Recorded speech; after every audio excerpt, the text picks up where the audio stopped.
Hello guys, and welcome to the Let's Build. This series will be building a desert city, if you could not tell already by the fact that we're panning over a desert, or by the title.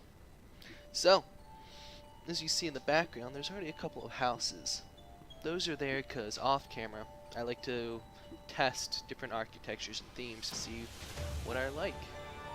Once I'm confident with one, then we're good to go, and the Let's Build begins. I'm using a couple mods, you know, your shaders mod, OpenGSL, World Edit, and the texture pack I believe is Aether's Ascended.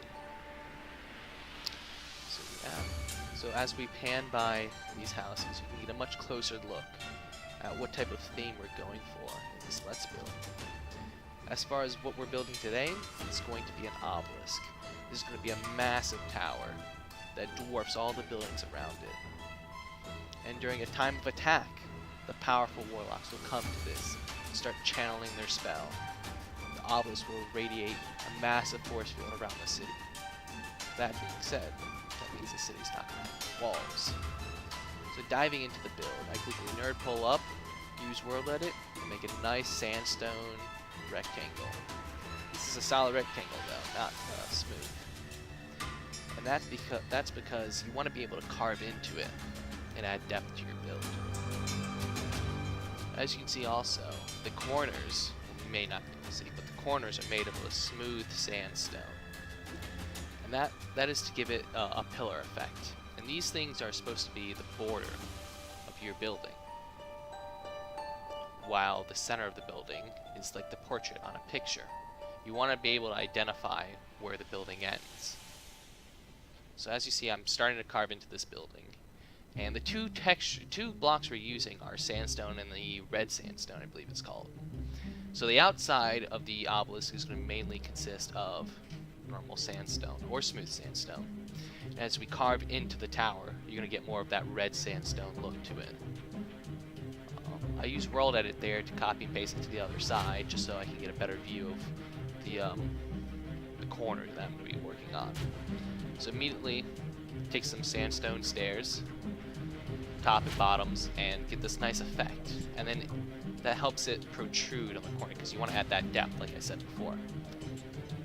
And then in between them, I do the inverse. And I carve into it like that. And that it just has a really nice effect of alternating, extruding, or protruding, and carved in. I think it is. Stuff coming out and stuff going in. Yeah, that effect is really nice. So then we move on to the face. As you see, I carved even further into that redstone bit. And once again, you're going to have this sort of dug in, sticking out effect. So the center part is going to have this little fancy sandstone stairs with some fencing in there. And then between them is the carved in part. So there is going to be some wood in this build, but when I say some, I mean minor places. Because after all, this is a desert, and they don't have much trees there. So I try and use the wood sparingly. But, it's nice to have more than just two types of textures in your build. So that's why that's a necessity. As you can see, I've thrown some more sandstone steps, give a nice effect, and I carve even further in. These cubby holes that are on the face, they're a perfect place to stick your light. Because it looks natural, it's not just something sticking on the outside or like on a roof. When it's in there, it looks natural. Especially if it's like glowstone, it looks like the window's lit up. So this tower is gonna, the obelisk is gonna consist of three bases. There's the first bottom base, the second base, and the third base, or three parts, I guess. Moving on to the second part though, I started just like the first one, except it's a little bit smaller. It's not as wide. And that's gonna change how I do the face. So you can see there's only going to be one pillar in the center, and the carved in part is only 2 wide. Now this makes it look a little awkward because the middle pillar is just too skinny. So what I do to fix this is I carve on the outside and add some stairs to get a zigzag effect. And then where that's carved out, the center column is going to have stairs protruding from it. You get this nice windy carved effect in there.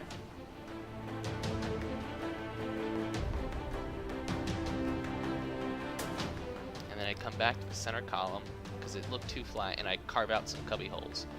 Use some sandstone steps to make it gradually go in.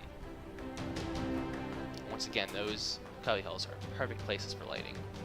Then I move on to the corner, and I want to try and keep the same theme, but mix it up a bit. And I do make an error here. I add too much detail, to the point where the middle section does not look like the top and the bottom section. So I literally come back and remove some of those corner adornments and, you know, minimize it a bit. And I copy and pasted all the sides for both the first and second part and paste it on all the other sides, just so I wouldn't have to rebuild it again. And now we move on to the third and final part of the obelisk. Once again, keeping with the theme of getting narrower. Now it has no center column. But like all the other parts, it's gonna have a nice redstone base. And then instead of keeping with just a straight line, I add this sort of stair effect like I did on the second part, but it's slightly altered. It's a lot longer than it was in the second part of the tower. And then I carve in some nice cubby holes for that lighting effect. If you ever want to add detail, add stairs. Stairs add a nice effect. Then it's off to the corners, and I wanted to try to repeat what I had down at the base, so I take the same approach of only 2 corner adornments and sort of make it a little more simplistic and not as big as the base one.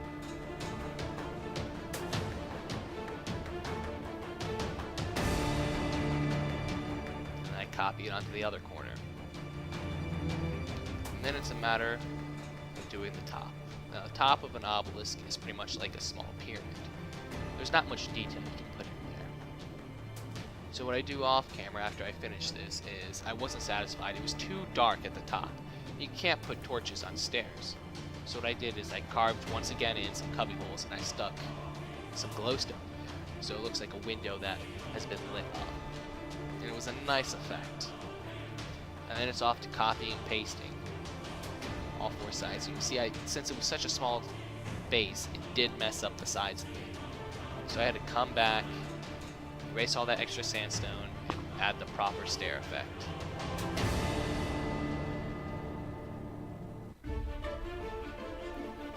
And then the tower is complete. You can see the extra lighting I added there with the glowstone and some of the torches, and it looks magnificent. The second part, as you can see, I did free up some of the corner adornments and made it a little more simplistic. As you see, this obelisk is massive. It towers over. And as you see for the crowning top, there is those carved cubby holes that has the glowstone in. And as we pan by our 2 little buildings here, you can just see the scale of this obelisk. Thank you for watching. Tune in next time